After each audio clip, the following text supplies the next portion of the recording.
Mirar. Yo miré. Miré una película anoche. ¿Tú miraste? ¿Miraste el partido? Él, ella, usted miró. Ella miró fotos viejas. Nosotros, nosotras miramos. Miramos televisión juntos.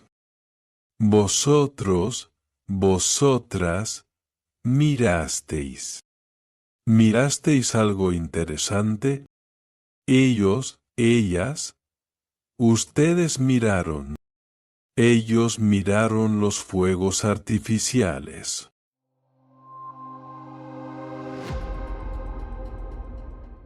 Ayer miramos una serie muy divertida. ¿Con quién miraste? Miré con mi hermana. Vimos 3 episodios. Miré una película vieja con mi abuela. ¡Qué bonito! ¿Ella también miró la película entera?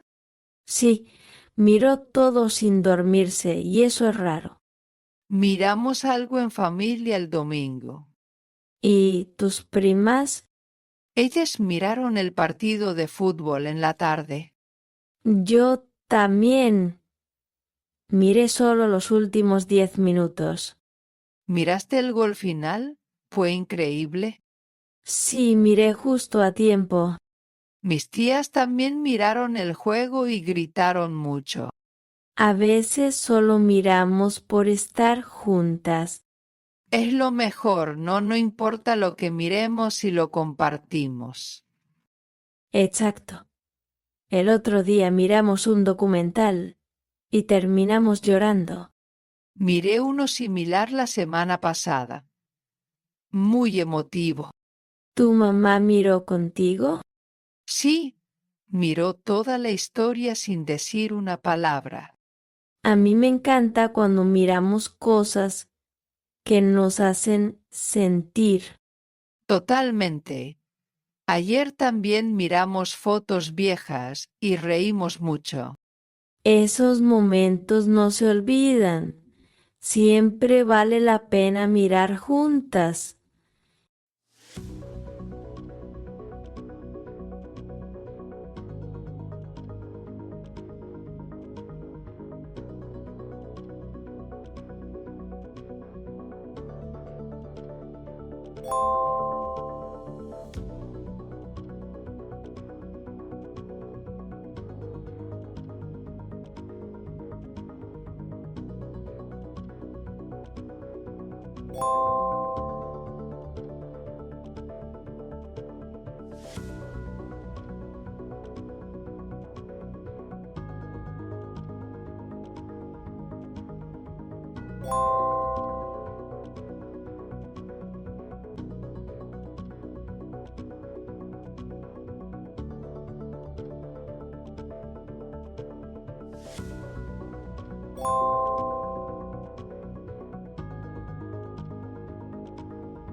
Congrats! Let me know in the comments how you did. Need a review? Rewatch the video and retake the quiz. Check the description for more awesome Spanish learning content from Gritty Spanish. Don't forget to like, subscribe, and share.